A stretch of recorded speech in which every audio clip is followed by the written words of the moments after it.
ദേശീയപാത നിർമ്മാണത്തിനിടെ ഉണ്ടാകുന്ന അപകടങ്ങൾ കാരണം നിർമ്മാണ കമ്പനികളുടെ ശ്രദ്ധ കുറവാണെന്ന് നാട്ടുകാർ പറയുന്നു. സുരക്ഷാ ഹെൽമറ്റ് പോലും നൽകാതെയാണ് ജീവനക്കാരെ ഉയരമുള്ള സ്ഥലങ്ങളിൽ ജോലി ചെയ്യിപ്പിക്കുന്നതെന്നും നാട്ടുകാർ ആരോപിച്ചു. ചെർക്കളയിലും മൊഗ്രാൽ പുത്തൂരിലുമായി 3 തൊഴിലാളികളാണ് 2 ദിവസത്തിനിടെ ജോലി ചെയ്യുന്ന സ്ഥലങ്ങളിൽ നിന്ന് താഴെ വീണ് മരിച്ചത്.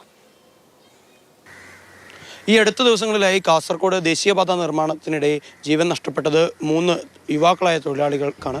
വലിയ തോതിലുള്ള സുരക്ഷാ വീഴ്ചകളും അത്തരത്തിലുള്ള വലിയ പോരായ്മകളൊക്കെ തന്നെ നിർമ്മാണ കമ്പനികളുടെ ഭാഗത്തു നിന്നുണ്ടാകുന്നു എന്നുള്ള പരാതികൾ തന്നെയാണ് നാട്ടുകാർക്ക്, അല്ലെങ്കിൽ അത്തരത്തിലുള്ള ഗുരുതരമായ ആരോപണങ്ങൾ തന്നെയാണ് നാട്ടുകാരുടെ ഭാഗത്തു നിന്ന് എല്ലായ്പ്പോഴും ഇത്തരത്തിൽ ഉയർന്നു വരുന്നത്. എന്നാൽ അതിന് കൃത്യമായൊരു പരിഹാരമാർക്കും കണ്ടെത്താൻ സാധിച്ചിട്ടില്ല എന്ന് തന്നെയാണ് യാഥാർത്ഥ്യം.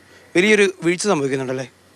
തീർച്ചയായിട്ടും വലിയ വീഴ്ചയാണ് ഉണ്ടാകുന്നത്. അത് ജീവനക്കാർക്കും ഉണ്ടാകുന്നുണ്ട്, അതുപോലെ തന്നെ പൊതുജനങ്ങൾക്കും യാത്രക്കാർക്കും വലിയ അപകടങ്ങൾ സംഭവിക്കുന്നുണ്ട്. ഈ 2 ദിവസം കൊണ്ട് 3 ജീവനുകളാണ് കാസർഗോഡ് നാഷണൽ ഹൈവേൻ്റെ പുതിയ 6 വരി പാത നിർമ്മാണവുമായി ബന്ധപ്പെട്ട് നടന്നിട്ടുള്ളത്. അതിൽ ഇന്നിപ്പം മരണപ്പെട്ട 2 കാര്യത്തിൽ വലിയ സുരക്ഷാ വീഴ്ചയുണ്ട്. കാരണം ക്രെയിന് കൂട്ടിച്ചേർത്ത ക്രെയിനാണെന്നാണ് മനസ്സിലാക്കാൻ കഴിയുന്നത്.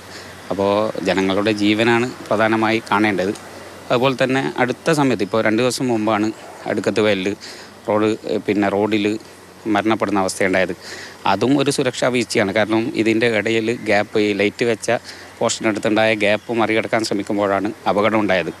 വലിയ ഗുരുതരമായ ചെർക്കളയിൽ ഇന്നലെ ഉണ്ടായ സംഭവം സമാനമാണ്.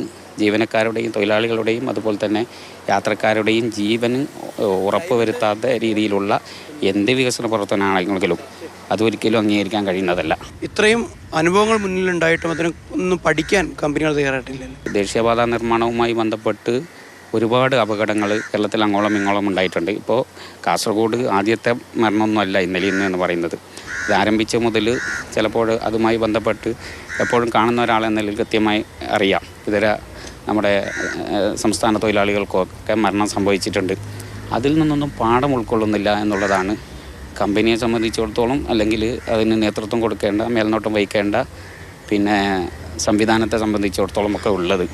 ഇനി ഇത്തരത്തിലുള്ള സുരക്ഷാ വീഴ്ചകൾ ഉണ്ടാവാത്ത രീതിയിൽ തന്നെ സർക്കാരും മറ്റ് പ്രധാനപ്പെട്ട അധികൃതരെല്ലാം തന്നെ നല്ല രീതിയിലുള്ള ഇടപെടലുകൾ നടത്തണമെന്ന് തന്നെയാണ് നാട്ടുകാർക്ക് എല്ലാവർക്കും പറഞ്ഞു വെക്കാനുള്ളത്.